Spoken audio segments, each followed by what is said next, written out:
Welcome back, ladies and gentlemen, to GameStar TV for the Blizzard ANZ Heroes of the Storm Season 2 qualifiers.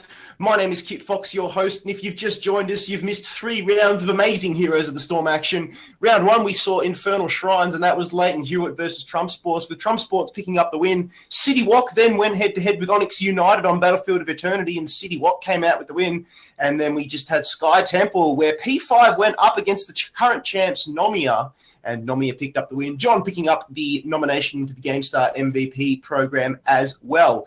And those teams that do qualify will obviously net themselves the chance at representing the region, as well as a minimum $2,000. But if the teams that do not qualify and they play all 5 weeks, they will get themselves skins of their choosing. So they will nominate 3 of their best heroes, and depending on how generous Blizzard are feeling, they'll reward 1, maybe more of those heroes, depending, again, on how generous they are feeling. And the viewers are not without the prizes also. Remember, after this match, we're giving away the Probius bundle, so you get the hero and the Terran skin. So exclamation mark GS2Q into the Twitch chat if you haven't done so already. And we've been teasing this one for a couple of weeks now, but it thrills me that we're able to get this one underway. We are giving away 2 deluxe Machines of War bundles, thanks to Blizzard ANZ. Now, that is around a $40 value in a bundles, and just if you don't know what is in that, you get the heroes Alarak, Kerrigan, Butcher, and Rexar, as well as skins for all those too. You get yourself Queen of Ghosts Kerrigan, Raider Rexar, Butcherlisk,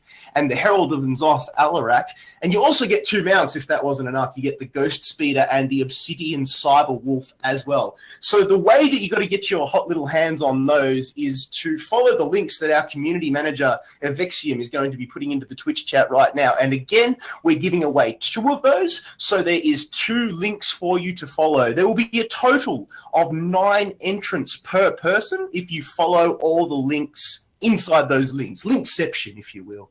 So links within links. So again, 9 entrants for the deluxe Machines of War bundle should you do everything in that. Thanks, Vexium, for getting that into the Twitch chat. And now we're going to go over to the Tomb of the Spider Queen as the Techno Wolves prepare to face the Bird Punchers. And it'll be interesting to see how these 2 teams go. 2 pretty new teams to the scene, but it's great to see them appearing week after week. So once again, going to throw back to Skinny and Vandy for a little bit of gem action, because it's Tomb of Spider Queen for Techno Wolves and Bird Punchers. That's the one. We're back into the mix of things here for round number 4 now. On to the Spider Queen, another map all about the rotations, all about the punching on ability, and with Leoric being changed in a map that he's quite comfortable playing on, we might see him creep into the draft in a higher position than he would have been otherwise. I don't know, Skimmy, because really... Well, okay, sorry, let me start again. I don't know, because I don't know if Leoric is really... ban-worthy, or whether you want to pick him first. I mean, it sort of fills the same role as Dahaka in it doesn't give much away, but whether you should pick him first, I don't know.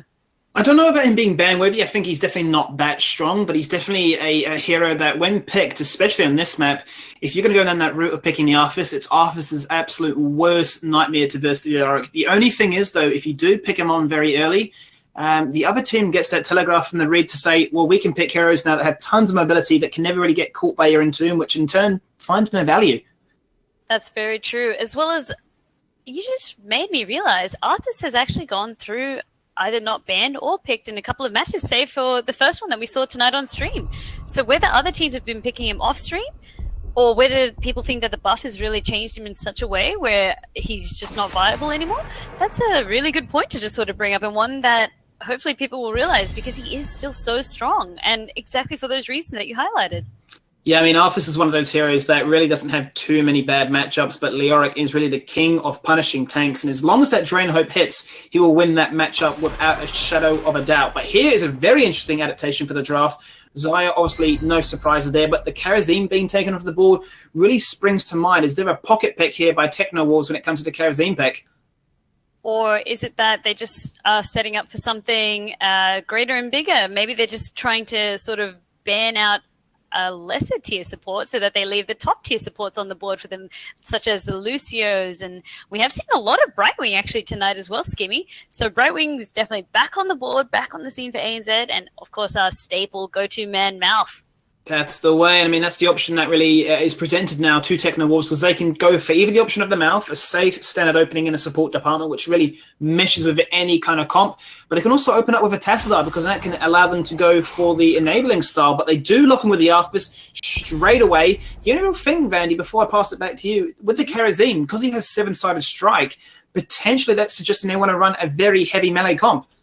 That's actually very true as well, Skimmy. You're really picking up on everything that they could do with their Karazim, but he has been banned away, so definitely bring out your high HP heroes, because there's no punish here unless the Tychus gets picked up. He still is on the board. If we see a Tychus ban coming out at some point, that will just really indicate to me exactly what you're saying. They want to go all warriors, all bruisers, and just sort of dominate with that, like we saw in a game earlier tonight.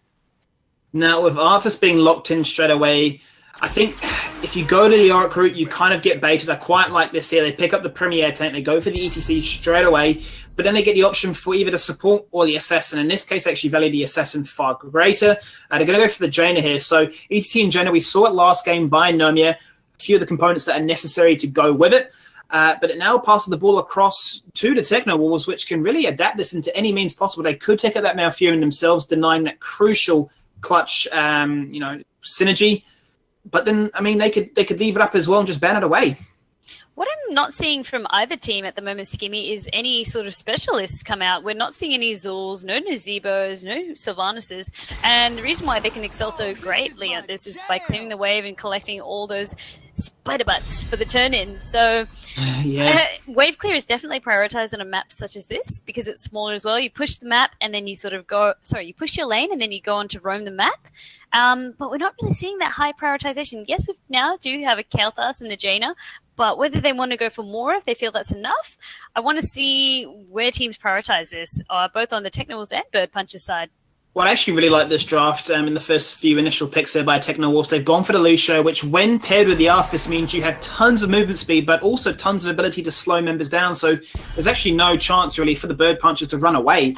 You're either all in or you're nothing. But as a result of picking up the Lucio, clear, obviously, draft direction there. Take away the Malfurion, and we cannot allow that to go through of what already the Bird Punchers have. Tychus was banned off the board, which, complemented by the Karazim, as we touched on at the start, really does still suggest they are looking to run a ton of melee, or at least a ton of high health pool heroes. I would not be surprised if we see that Leoric come later on. Exactly. If they do go to that, Skimmy, it really just leaves Techno Wolves open to taking that Leoric to counter in that fashion. So really, although all signs are pointing that they do want to play a very sort of heavy bruiser combo, so perhaps we could even see Varian come back into play if they want that sort of single target CC for the Kael'thas or Lucio to lock him down. I really want to see what the Bird Punchers are thinking by banning out, I guess, heroes that can shred quite well. I mean, at this stage right now, you got Kael'thas. It's got some great wave clear, but he's also going to have the survivability with the peeling from Arthas, with the speed boosting from Lucio to get himself out of harm's way because he lacks that mobility. But I mean, if you're on the side of the Bird Punchers, you've got to say, whoa! You've got to say, this is why we banned the Karazim. This is why we banned the Tychus. We're going Cho'Gao. I mean, I love this because it totally tilted everything on its head. And this comes at such a great timing because Cho and Gal, they've been reworked quite a lot by Blizzard recently with their 2 heads are better than one sort of quest coming out to also signify that. And they can work better as a team now with Cho and Gal's. Their passives have totally been reworked as well. What did we say here, Skimmy? I mean, I was just going to touch on the fact that right now, given you up against an Arthas and a Lucio, you need a composition which is not afraid to run away. You need a composition that's going to get in their face, because if you try and run, you're screwed. And if you have a comp that has no mobility, also you're screwed. So they need to have heroes with high health pools, or heroes that can actually stick around and say, look, we're not going to back out. We're going to fight until the death. And the Cho'Gao composition is looking to do exactly that. But let's talk about these final last picks for the Techno Wolves. They go for the Nubrak, which is your pure classic anti-mage tank, but they go for the Raynor as well, which is a little bit more hybrid, but definitely another hero that has the Giant Killer and is looking to scale up into the later stages of the game. It's interesting that they did not want to pick the Valor. I'd say that was probably smarter. Cho can just sort of run in it, especially with ETC Jaina, a lot more. Raynor, he is a lot more kiteable than Valor, but he also has a lot more survivability with his passive coming into play. So perhaps they wanted that, so to give themselves sort of a safer Giant Shred. But they could have also picked Falstad if that was the case, and they would have gotten the mobility as well as the damage. So maybe that's falling back on a bit of a comfort pick for Techno Wolves. And I really want to see, I guess, who Bird Punches are going to just finish this all off with. They do need to pick a support still. Malfurion has been banned, Lucio's been picked, so they could go Brightwing. We still have Uther. I mean, God forsake. And Lieutenant Morales is probably a no-brainer here then, with the health pool available on Cho and Gal. What I was going to say, they have a few different options when it comes to support, potentially the Rhaegar, because it bounces as a double heal. Even same with Lily with her cups, although Lily would seem a little bit troll, but would have some application with the blinds on Raynor especially. But that's thinking a little bit too outside the box, I'd say. But Lieutenant Morales, I mean, she's going to find immense value in terms of healing, especially on the girl. Just has to be extremely conscious of her positioning, because obviously you've got the Anubarak looking to dive, but then as we touched upon at the start of this drop, this comp is looking to run at you with speed, slow you down, and once he's caught you in his grasp, there's no way you're getting out. So a lot of this is going to come down to Venom's positioning and ability to make Cho'Gall find immense value. It's all about enabling the Cho'Gall, though, with that Morales pick. That signifies to me.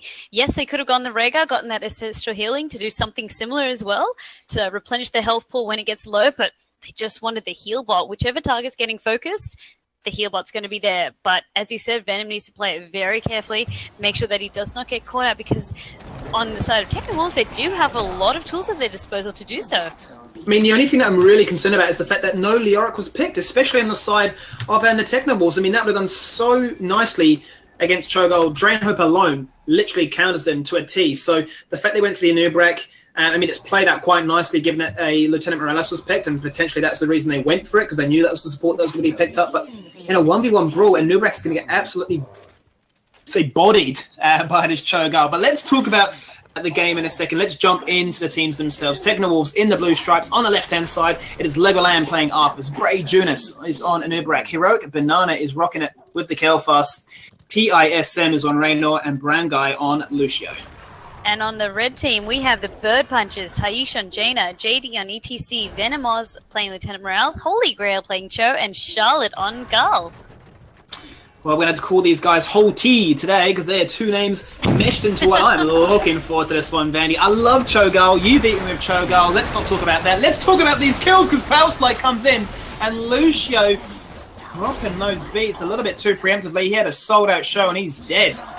The synergy between ETC and Jaina, as we saw from Nomia last game, is so good. As you said, he just sets up with the power slide face melt into Jaina's Blizzard. It's just wonderful to see, really, the synergistic nature of those two. I'm not going to be surprised if we don't see more of them going forward in this competition. And I just noticed as well, this is going to be a side one, if we dropped the L from Cho'Gall, we would have had Hottie. Well, they're looking pretty hotty right now because they are burning with that flame strike coming through and the living bomb on top of everything. But hey, does not matter because Lieutenant Morales is rocking and ready. And JD, talk about aggressive. He jumps into 4. Nobody to follow up, but he's definitely saying, look, I am not afraid of you guys, and I will have some follow-up as this game progresses. Oh, and interesting to see, Skimmy, while I was looking at the talents, Lieutenant Morales has taken prolonged safeguard, which means that safeguard's duration is increased by 1 second, which then indicates to me it's once again all about that Cho'Gall party, making sure that safeguard is on the Cho'Gall or ETC as long as possible. I am saying the Cho'Gall party, I haven't forgotten about ETC, I just assume that Cho'Gall is going to be in the thick of it because it is 2 people playing as 1 champion. Yeah, I mean, ETC has gone for the block party at level 1, so looking to really try and dampen down what the Raynor's going to achieve. Obviously, he's gone for this season marksman at level 1, and as they bounce between the lanes, not to mention find kills in between, that season marksman is going to start to find value. The reward will be acquired, but there goes the big Frozen Tempest coming through, looking to lock up 2 members. Do try and get some damage down, but it just does not matter. Cho'Gall's just got too much sustain, too much healing coming out of this medic. Brown guy coming around from the side with a lovely little boot, but it's not going to matter because he does get taken out now. JD on the flank, rocking and sliding. They do try and collapse onto him. Too much speed though from the Lucio, and so much action going across. Abilities used across the board, but people just so damn elusive. And they're just slipping and sliding right out of their grasp. And really, we're seeing good progress made on the quests on Techno Wolf's side with Arthas. He's picked up Frost Presence, as we said last week. We love how that talent works in that you get rewarded for each step that you sort of complete. But Brown guy, getting taken out there, Skimmy. That's got to hurt. Yeah, unfortunately, he cannot run away this time. He does get taken out for free, but With that in mind, I mean, this is now looking to be a strong opening for the Cho'Gall team, because I say this only gets more ridiculous as the game goes on. Once you're reaching that late stage of the game, talking 20 minutes plus, you alone can 1v3, 1v4, and that alone means, hey, it doesn't matter if your medic has died because you've all collapsed onto the medic. He will just take you on his life. He also then gets a lot more durability, a lot more survivability. As you said, becomes a true terror. So it's all about denying him that early game and just trying to shut him down if you can. But I don't know. Do you think that Techno Wolves have enough at their disposal to deal with this Cho'Gall threat in the way that they've drafted? I mean, the way they've gone is all looking to try and get into your face, lock you down and stick around. And I mean, right now, a hero like Cho'Gall doesn't really actually get affected too badly by the fact of a Frozen Waste. Given that's what he's gone for at level 4 on the Arthas there. So sure, the movement speed is slowed down, but he wants to be in your face. He wants to be amongst your team. So kind of works against it. A great little counter pick there for the Cho'Gall. But I mean, there's Raynor. A lot of it, like you talked about, you know, they went for the Raynor questionably instead of the Valor. He's going to have to find some extreme value and make sure that that Giant Killer does work once these later fights progress. Exactly right. Otherwise, the Cho'Gall's just going to be hammering down their entire team. And as he's sort of doing right now, with his popping his ult right there. Sorry, not ult, with his passive right there, and he's going to get taken out by the sneaky grenade by Venom. Yeah, I mean, that's just ridiculous stuff there. Only one drop in there, but Heroic Banana also down to 300 health himself. So definitely fitting the wrath of this Cho'Gall so early on. The rotations between mid and top are being on point to pick up these gems. That's exactly what's going to happen here, because the set of red Web Weavers have spawned. Level 7's been acquired now. And with that, they can now start to look to push these objectives down, get some towers, and cement that lead as the race to level 10 is acquired. Cho'Gall is so good at taking down fortifications, Skimmy, and a lot of that comes to do with Gull just sitting back doing all that damage from such a far range. The bombs as well being able to be detonated from such a... We're seeing a lot of, I guess, straight plays coming out of the Cho'Gall. While I was talking, just watching his zigzag movement, that comes out of the shove talent that's been picked as well, just making him unpredictable to hit. And I think that was probably a positive change made by Blizzard there to let the Gull head have a lot more say in the matter, I guess. I mean, let's talk about these solo lanes. We've put a lot of attention onto Cho'Gall so far, but right now it's actually Jaina in the bot lane up against the Nubrak, which, generally speaking, the Nubrak should actually win that one, but he's actually taking a huge beating from this Jaina, down to half himself. I don't know if he has the tap available. He's hanging around it, but deciding to hold off on it for the meantime. Goes in with the burrow, questionably so, trying to make the fight happen onto Taish, which is just standing there. Drops the Blizzard, tries to get some damage on. Here goes the skirmish now with the Impale being used, but it's just shields, damage, and abilities being traded out here. Both members down to half. And it seems a little bit anticlimactic there, but the action is all focused on this top lane now, Vandy.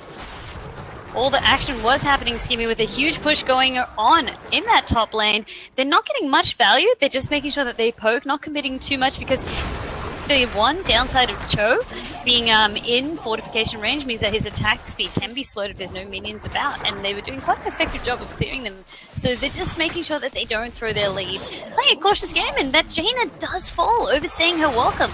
Yeah, it's a bit scary when a Lucio takes you down, because Lucio does absolutely no damage whatsoever, but it is a numbers game. 2v1, he does rock up, giving the support team Nubrak and making that trade advantageous for them. But it's going to be Hold here, the combination of the Cho'Gall rocking and rolling as they come on through. ETC with the living bomb on top of him, does back away, waiting for the heals to come through. Tism is actually in some position where he shouldn't be. He's actually been forced to put the adrenaline rush, keeping himself nice and sustained as he waits for those heals to come through from the Lucio.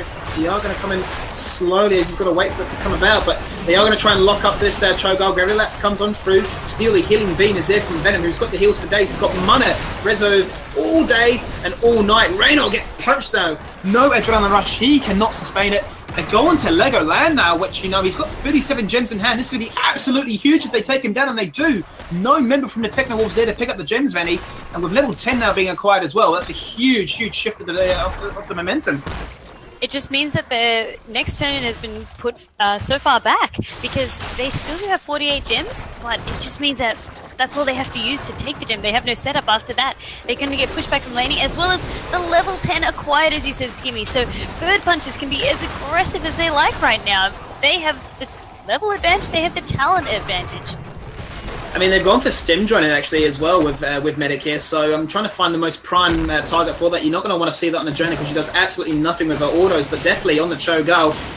None of the talents so far have indicated he's looking to do damage with the melee, and you can definitely pick a few talents towards that, but I would expect to see that Stim Drone go across, but here comes the fight once again. JD in a familiar situation, looking to go deep, looking to make things happen. Does sprint the living bomb around, but there comes the damage through as Killfast just gets popped by Gull. They're doing so much work with the Shadow Bolt volley, and they're looking for more right now. They just want everything to happen. They do take out a fort in the mid lane, and they do still keep this 2-level lead strong. Gamey, you haven't said it in a while, but that felt like a little bit of a clown fiesta. That Shadow Bolt volley with the Stim chokeout down your back, that was disgusting to watch. How deleted poor Reyna got was insane. And also, Kelthus has had his Conviction Towns completely wiped off. He was sitting at 14 last I checked. Heroic Banana would not be feeling happy with that. Now it's becoming a little bit of that dead talent towards a 10-minute mark for him.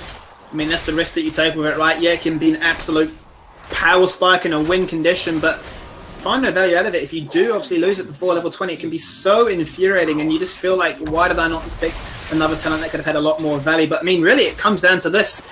Medic has been getting so much value. There's never really been a chance where she's being pressured. Sure, we now do have level 10 for the Techno Walls. They can use the ultimates to try and make things happen. And they've picked 2 different adaptations. They've gone for the Syndragosa, looking to try and slow down the enemy team, which obviously is going to really play into the fact they had Lucio to speed things up and catch you down. But they've also gone for the Cocoon. They're going to try and lock this Cho'Gall into place. Same with the Pyroblast. Maybe just use that to trash and pop the Medic, or even pop the Jaina. But the fight's going to break out. It was Medic that got put into the Cocoon, but it's not going to be for long. The fight does go through. Lucio's the first one to drop, and the Mosh Pit gets cancelled, followed by the Ring of Frost, finding value onto 2 crucial targets, both carries. Taiyi's trying to get the 2v1 right now. She's got no heals in sight. Venom coming in at the very last second with the healing beam. Yes, it's going to be enough. Deary me, 4-0. Everything thrown at this team on the side of the Bird Punchers, but the Bird Punchers, well, they punched their way to victory. It's funny, that kind of also came through to my head too, but as you said, Venom just not really feeling the pressure coming out of Techno Wolves. There's not much they can do because there's just such a strong front line that's being presented, and as well as picking up automated block, there was a point where I saw Reyna Tizen just sort of hitting Venom in a team fight and wasn't doing anything with the block just continuously going off. Venom was just sitting there just healing another team member running around in circles. So it's just that heal bot sort of keeping everyone so topped up, so healthy, and making it so incredibly difficult for Techno Wolves to get any ground in these team fights. I think the application in terms of how they're actually coming together with these fights, the execution is really in favour of the Bird Punch. There's only really 2 conditions I'm actually seeing here where the Techno Wolves can actually mount this. One is when Venom is completely out of mana, like you saw there. If he's out of mana, you know, that's a dead hero, essentially just walking around for free. Doesn't really achieve too much without that. So, you know, they need to try and capitalize on this, find a huge Cocoon and just blow a member up. They tried to execute it. The Cocoon found no value. They didn't come together and collapse upon it. Their composition is all about, you know, speeding up and slowing down. So if they can get in your face and prevent you from retreating, they can make the fights happen. But so far, it's not been working out in their favor. Yep, Venom, exactly as you said, got put right into that Cocoon, but was instantly broken out by his team. So the Bird Punchers making some big calls. They know that their team comp really falls around that Medic and having that heal bot at their disposal. So they wasted a couple seconds just breaking him out. And at that point, like you said, the win condition wasn't there for Techno Wolves to win the fight off the back of that. And that's how it's going to go unless something can change. As you said, they need to be able to use their mobility that Lucio provides, as well as slowing down to get picks. Say if you know, someone's out of position while they're doing lane rotations. Get those picks happening.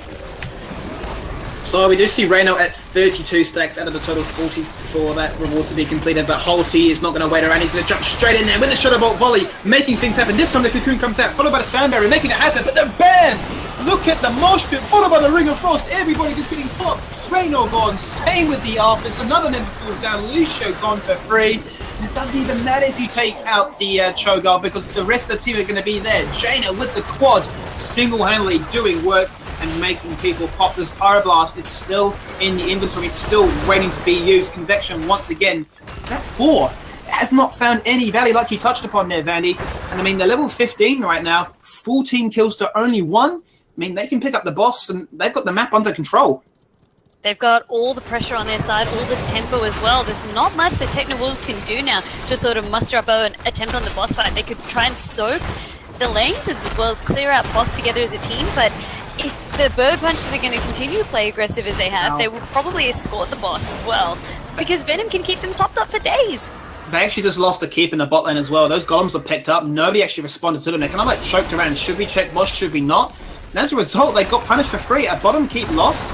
This boss is now being taken 13 to 16. That's a complete talent tier above, not to mention the stat difference in terms of health and damage. This is going to be a score to them. This is most likely looking to get a second keep as well. The pressure just gets even scarier from then on, and we've had no response to Cho'Gall so far. Good luck trying to find it later on. Exactly. As you said at the very beginning, the longer the game goes on, the more Cho'Gall is going to sort of stack and grow and hit his power spike. He's just going to get stronger and stronger. And wow. Jimmy, though, he's getting picked off. Skimmy, he went too deep.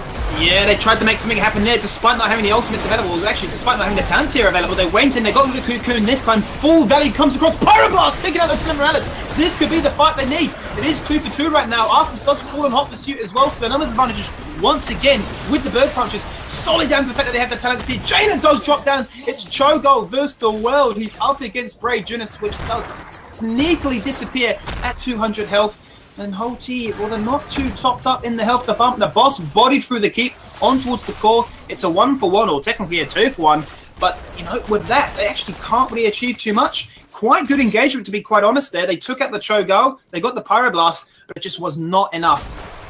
They just didn't have enough. They used everything to get those kills down. Those kills did help in giving them some much-needed experience, but they lost a lot of their base in return. With 2 keeps down now, there's a lot of pressure coming up against Techno Wolves and stopping them from getting that first turn-in. They still don't have enough gems to make the first turn-in. They're being forced to turtle so hard. They can barely venture out without going into another team fight because the bird punches are being such a dominating force. Talking about dominating forces, let's have a look at the actual scoreboard itself. 41,000 damage being pumped out of the skull, really bringing the numbers when it comes to that. Second to the Jaina, which is at 36k, and even Cho himself, the warrior, is at nearly 31,000, which is even higher than anybody on the side of the Techno Wolves. So a huge lead in terms of both damage and the talents, as well as the kill meter. So it's a rough game so far for the Techno Wolves. They showed a slight sign of life there in that base defense, but they really need to start reaching those later stages of the game because Reina will become an absolute beast. Kelfast only gets scarier as this game goes on, and if they can actually stay unscathed, if they can try and reach the level 20 mark, if they can try and find another fight like that, they might just find a moment of glory. They could be able to pull it off. They have shown that they can focus down the medic and take Venom out of the equation, and that really frees up a lot of what their team can then do to the rest of the remaining team members of Bird Punches. But if Venom stays up, it's just going to be a whole other story, as we've seen Skimmy time and time again. And they need to be careful because there's another turn-in going on. This is now the 3rd turn-in that the Bird Punches have had, and that's just really not what you want to be on the receiving end on for 4 Techno Wolves. I mean, if you're the Techno Wolves right now, it's actually not the worst spot because this is your best opportunity. Pre-level 20, when you guys are on even footing, you know where they're going to come. They're going to come straight down that mid lane because that's the only keep remaining. Talking about power spikes with the level 16, they do have Executioner now combined with a Giant Killer for the Raynor, providing immense amount of DPS. But they also have the Fury of the Sunwell, which means double flame strikes, especially if it hits Cho'Gall. Burn Flesh is going to count for 2 arrows. That will do a lot of work, but here they're going to go for the fight. That's what they need to see with the Mosh Pit coming out with the Ring of Frost. They fall outside their base. Not the best place to go for. They fall just a little bit too hard. And Jaina gets the triple kill right away. And that is all going to be said and done, Vandy. I mean, with that just happening in a glimmer of seconds, that's the win condition. Arthur's gone. They're on the court. It does not matter. They are going for the win. And it seems to be round number 4 wrapped up. This is what Bird Punches wanted. They just needed Techno Wolves to get perhaps a little bit overconfident, perhaps push the fight too hard, as you said. But that was all they needed. The break that they needed with all the Web Weavers at their door as well. It was just good game, Skimmy. Wow, the Bird Punchers really breaking the meta, bringing something that we've not seen in a very long time, and I respect them for that. I loved the Cho'Gall, and they played it to an absolute T, and if we're talking about MVPs, given that usually MVP is for one hero, or one player, given that hero is a 2-player hero, how does that even work? Well, you can either pick one head, but I think that's unfair, and we should give it to both. I'd have to give it to both. Honestly, Cho'Gall was a standout pick and a standout performance for me. So round number 4 goes in favour for the MVP nomination of both Holy Grail and Charlotte. But that does it for this one. Round number 5, not too far away. We do have Dragonshy still left for the rest of the night. But for the meantime, back to KitFox. Thank you very much, Skimmy and Vandy, for an amazing game on Tomb of the Spider Queen, and well done to Bird Punchers for picking up the win. And how about the picks we've seen tonight? We've seen Alarak, didn't really get it done, and now Cho'Gall, I love it. I absolutely love it. Picking up the win as well, and the MVP nomination. Holy Grail and Charlotte, congratulations.